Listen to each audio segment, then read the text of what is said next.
Batya and became a member, one of the founding members of the joint community in Mazkeret Batya about 8 years ago. I moved from a very mainstream Orthodox community in the center of Israel, and I always felt like something was missing. And although I grew up in Tel Aviv and I also lived in New York for a few years, so you could imagine that I lived in a pluralistic environment, but I felt that it wasn't true.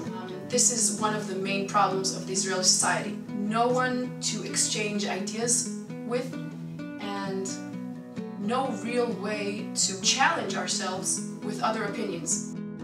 We made a family decision to uproot ourselves and to move to a different location, and also to take our children out of the religious educational system and invest them in a joint school.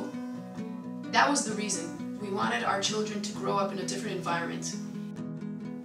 We have an excellent test case. We can see the parents, the adults, living in this community, and we can see the children growing up in the community. I have 2 kids who were out of the 5 who were born into this community and to this educational system, and also the older 3 children were very, very young when we moved. And you can see a very clear line between the adults and the children.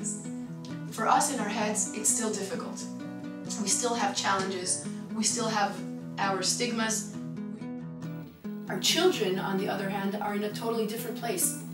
They're blind to color, to what someone has on their heads.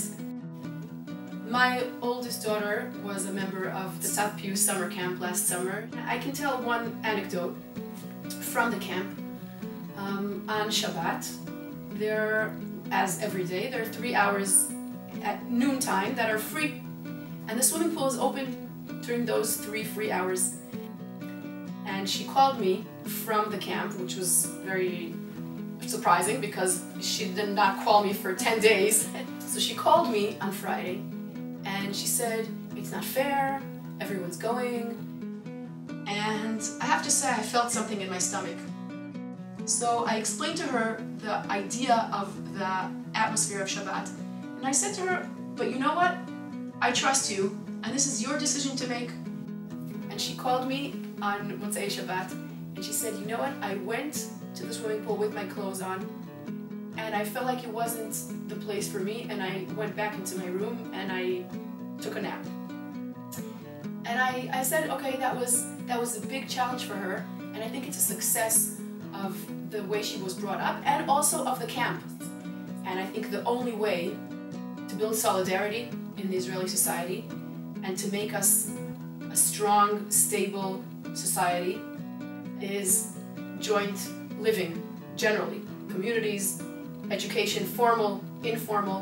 I think the only way to deal with a very heterogeneous society is to live together. Is only if he's your neighbor and his child or her child is with your child in the same kindergarten or the same class. And only if when you have a baby, she brings you something to eat.